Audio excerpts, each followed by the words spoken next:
I would like to share with you another thought during this Memorial Day here in Israel, and connect a few things that seem maybe unconnected. First of all, let me just start by saying and qualifying that I find wars to be incredibly dumb and obviously the wrong way to resolve anything, but I understand at the same time that as long as there's history, and you can go as far back as you want in recorded history, as long as there's history, there are wars. So apparently this is something that is inherent in mankind, and I guess it's unavoidable, maybe genetic, maybe I don't know. But again, if you read about the Greeks and the Romans, and then it doesn't matter how you can go back thousands of years, it's always wars all the time. So you have to relate to it, and I think we all relate to it. It touches us in everyday life. It's relevant in the present as it was in the past. War is a little bit different these days, and we look at terrorism, we look at rogue states, at organizations that have no countries. So the essence of war is changing, but the result, unfortunately, which is death, is the same. We're actually living right now through an age where historically is less fighting and less war than ever before. Ironically, I think it's because humankind has developed the ability to wreak havoc such a level that it creates, like a detente, which used to be the term between the US and the USSR, because people can destroy each other, which in the past was impossible. You can only inflict damage. So maybe now it's a more relaxed time. But I want to talk about things that I find interesting. First of all, I would like to recommend a movie by the name of The Valley of Elah, in the Valley of Elah.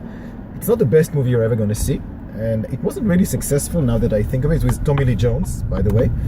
It's the name of the movie comes from a location in the Bible, the Valley of Elah, where the fight between David and Goliath happened. And the message of the film, and probably I'm ruining it for you right now, it's a huge spoiler, but I think that the message is that when we grow up as children, we grow up into a world of fairy tales, and in fairy tales everything is black and white. There's good and evil.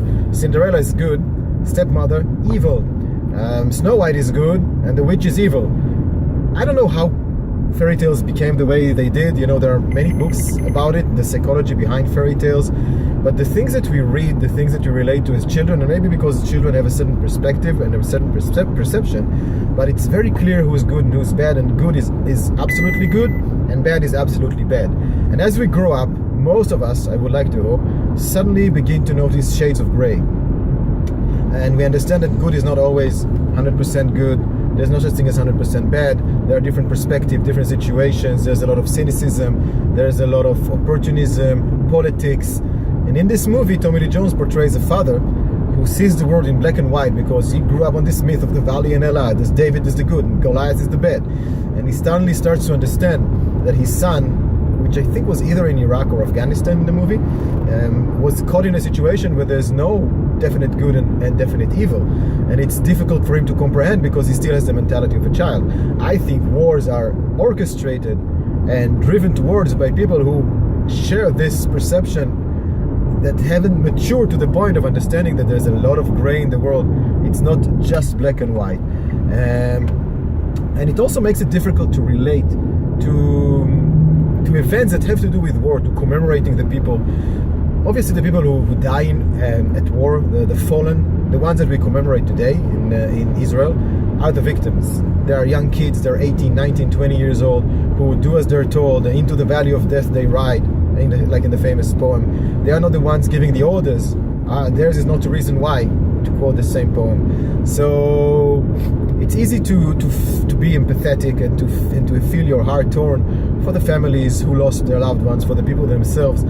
But when you take a bird's eye view on the situation, and I try not to get involved in something that I'm involved in as being Israeli and in a country that is fraught with conflict through its 69 years of existence, but it's difficult to be passionate about war or their consequences or results when you know that there are a lot of shades of gray. And here's my second recommendation for you, and I really hope you were able to survive through this video enough to get to this one, because this is the important one. Whatever you do in your life, you have to visit the American cemetery in Colville-sur-Mer on the shores of Normandy in France. Colville-sur-Mer, for those of you who haven't been there, you know it from the opening scene of Saving Private Ryan, another amazing film, which I'm sure you've seen, so I don't even bother to recommend it.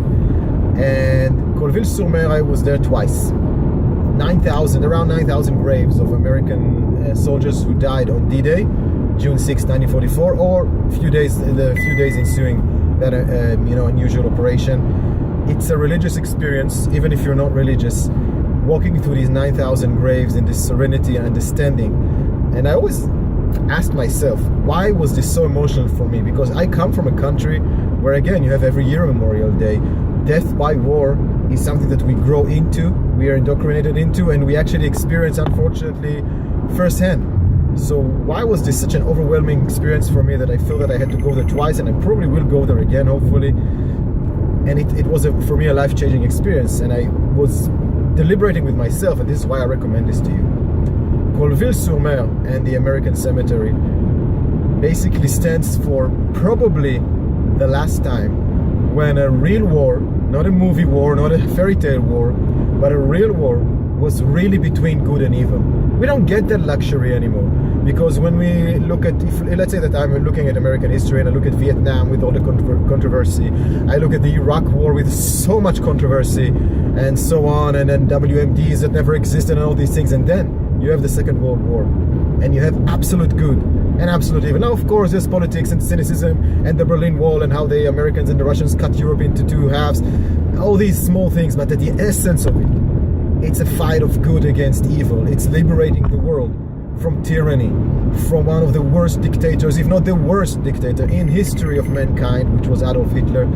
And the fact that tens of thousands and hundreds of thousands of Americans traveled across the Atlantic to fight a war thousands of miles away from home, joining forces with Canadians and French and British and so many other nations in really the last stand down of good and bad. And it was clear. And you know, I read many of the Stephen Ambrose books about D-Day, which I think is, for me, is the greatest day in history, the most interesting day in history, encapsulating so much about mankind. And I remember the testimony of one of the soldiers who survived the war in Europe and came back home wounded, and he said, and I don't remember the exact quote, it's in D-Day, the book is D-Day, another recommendation, you gotta read. Anything Stephen Ambrose wrote about D-Day is a must read. So he says, I lost comrades, and I got shot here and I got shot there, and I would do it all over again if it meant stopping someone like Adolf Hitler. That's just unbelievable. That's the human spirit. And you know, people who run into gunfire, not only risking their lives, but giving up their lives.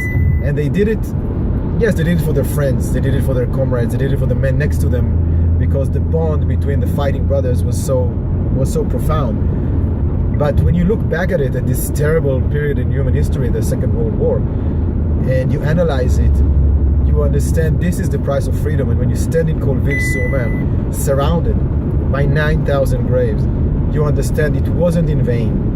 It was really, without hyperbole and without cliches, that was a fight for freedom, a fight for good against evil. And we don't have this luxury anymore of seeing the world in black and white. We don't live in the valley of Elah. There's no David and there's no Goliath. Everyone is a little bit of David and a little bit of Goliath. And in our countries, in other countries, there is no pure conflict anymore.